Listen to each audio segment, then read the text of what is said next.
The jury trial started April 1st at 9:30 a.m. at the Ada County Courthouse in Boise, Idaho. They started a little later this morning than supposed to. It's my understanding it's supposed to start at 9 a.m. and go until 4 for jury selection and 8:30 to 3:30 for trial. However, today started at 9:30, and usually Judge Boyce does start a little bit later than what's posted. Now, they did 2 rounds today. They did a full round and then they had a break in the afternoon and continued with the second round. Now, they did something called voir dire, which the simplest definition is the questioning of potential jurors during the jury selection process. And the questioning is primarily done by the attorneys to prospective jurors from the jury pool, although the judge may also ask jurors the questions, which is what happened. And basically, it's just a weeding out process. And last week, the jurors were given a questionnaire, and they were filling out things like, would this be a hardship if you were to fulfill your duty as a juror? Have you watched media? In what capacity? Are you related to anybody, to the defendant or the attorneys, or is there a civil action? What's your opinion on guilty or not guilty about Chad Daybell? And are you willing or unwilling to follow the judge instructions? And do you have any religious or moral positions on the matter that would cause you to not be impartial, and any other reason? Now, first up was Rob Wood, part of the prosecution, and he mentioned having it be very important to have brutal honesty in this process.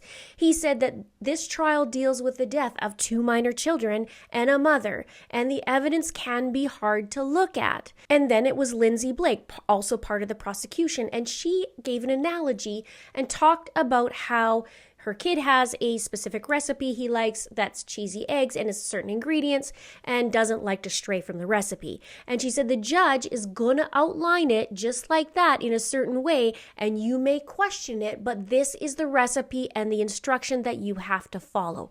Her analogies were quite clear. And she also gave an analogy about rain and likened it to circumstantial evidence. She said, if the blinds are closed in the house and you go outside and everywhere is wet, do you think it's raining? That's the gist of it anyways. Now, the prosecution has the burden of proof, which means that it requires a party, which is the prosecution, to produce evidence to establish the truth of the facts needed to satisfy all the required legal elements of the dispute, which are the charges that Chad Daybell is facing. Now, he's charged with 3 counts of first-degree murder, also 3 counts of conspiracy to commit murder, and also he's charged with grand theft by deception on Tylee and JJ, and also he is charged with insurance fraud for Tammy Daybell. He collected $430,000 for Tammy Daybell's death. He upped it to the max from the minimum before her death, and he decided, with the money he collected,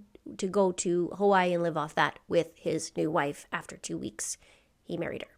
Now, they talked about entering an agreement, which would be the conspiracy, really, and it's 2 or more persons to enter an agreement in an act, right? But John Pryor came up and said, is it an agreement if someone was tricked into it? So this is interesting that he, put that little bit in there. Now, in the first round of voir dire, or the questioning, there were 2 excused right away, 1 female and 1 male. And those were basic reasons of hardship, vacation reasons, and being an executor of the estate. Then they moved on to individual questioning. And in that round of the first set of jurors, 2 females and 2 males were then excused, and 7 females remained and 7 males. Here's some interesting notes about the day. Here's a quote by John. He said, people are watching and getting an impression about me. And he was talking about the media and it being streamed. I thought that was funny.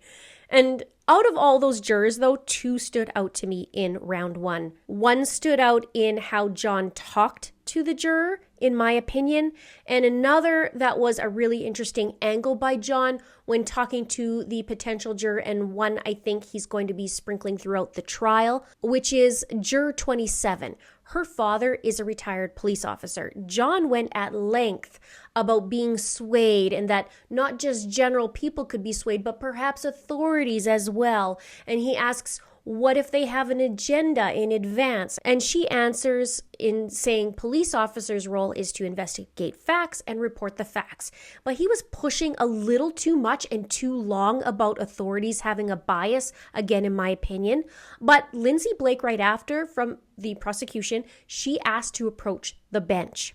And then next on juror number 146, she has 5 kids and runs a daycare. And John was interesting with her out of all of them that day, I feel. Like the way he talked to her was almost condescending in my opinion. He mentions her kids' age, which was from 4 to 17. He says, "Please forgive me, but I don't even know how you can even stay awake." Now, normally that would be a regular statement, but it was the way he was saying it. It wasn't like, "Oh, girl, whew, like those 5 kids, I can't imagine." It was almost like talking down to her, I feel. He also said that he's concerned about her not being able to focus and not worry about her children. But he says this, "If I was worried about my children, I wouldn't be here. I'm amazed you're able to do all that." It's like, yeah, we are human. We are mothers. If we have 5 children, we can deal with it. Obviously, she is. I don't know. I just feel it was just weird out of all of them. He's talked to other women, didn't talk like that. But with this woman, he did. Did you catch this? If you were watching, let me know below.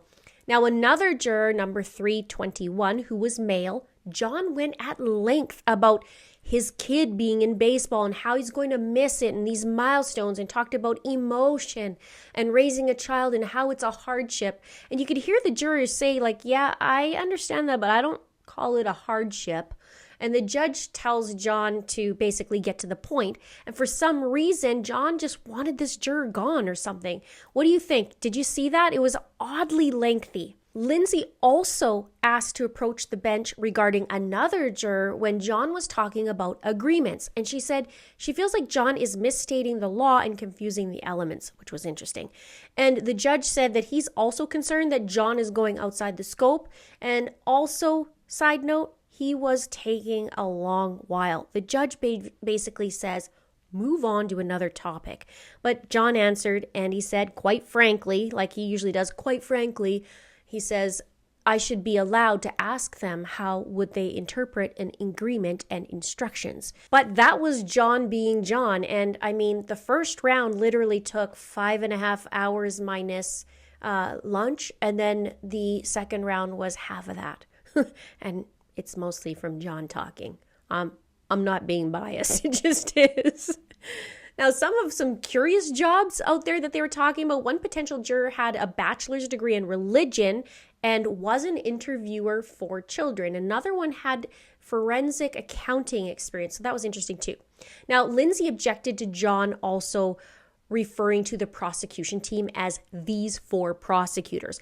I caught that and highlighted it before Lindsay addressed it, but this was the full sentence that alarmed me. John said, "These 4 prosecutors apparently have an opinion." And so she caught it, which was awesome. Now, round 2 was much more concise, much faster. Like I said, the first round was 6 hours long minus lunch, while round 2 was about 3 hours. Now, my thoughts about it, it's as if John was grooming the jurors, quite honestly. I feel like there was a manipulation by him. Not to say that he didn't have valid questions to ask, because he did. He had valid questions. He was sensitive to most people, except for that girl, I want to say, and the guy with the baseball. He was hard on that guy. But he notably would say things like, "Oh, I remember from my recollection, you do this, this, and this," to the jurors. And I think that he has an incredible memory if that's what happened there. To one more point about John, what's really weird is I don't see the prosecution. There were 4 of them. There was one gentleman that I'm not familiar with, and I obviously will get familiar with, but I don't remember him from Lori's. But there's 4 of them that were sitting there today from the prosecution, and then just John sitting beside Chad, who, by the way, wore a blue tie today and not his murderous red one, but he does like to wear that, and I think that's just the wrong choice to wear when you're at a murder trial. Just my 2 cents. Let me know what you think there, but it was blue today, and he just sat there like a lump. Now, the judge actually, after lunch, maybe he had a little siesta, because he actually made a joke all day, and I was like, oh, he jokes. One juror said that he has a nephew's wedding to go to sometime, I think it was in June or something, and the judge joked, well, can they move the wedding a couple of months, as a joke. I thought that was funny. I've never seen Judge Boyce really joke, I don't think. Maybe before, but anyway, it was fun. Now, because they did 2 rounds of this jury selection, I feel like maybe this is going to be done by the end of the week, because tomorrow they got a whole lump more new people, but it's interesting. Now, I wrote it down. They had, okay, let me see. In round 1, they excused 1 female, 1 male right away. And then during the questioning, 7 females stayed, 7 males stayed, 2 females left, and 2 males left. So 3 in total on each side, both male and female left, and 14 stayed, so 7 and 7. And then in round 2 today, 5 were questioned and stayed, and 5 were questioned and stayed, and total of 3 excused and 3 excused. So in total, we have 24 on each side, right? 12, 7, yeah, 12, and 12. 12 females, 12 males, and 6 went home, 6 went home. So it's interesting how it's very balanced. I don't know enough about that part, so maybe they did that on purpose to keep it even Steven. What do you think? That's funny. I just made a joke because the judge is Stephen Boyce. It's been a long day. I've been going since 8 o'clock, and as of the time of this recording, I think it's 7 o'clock. So we're in it to win it.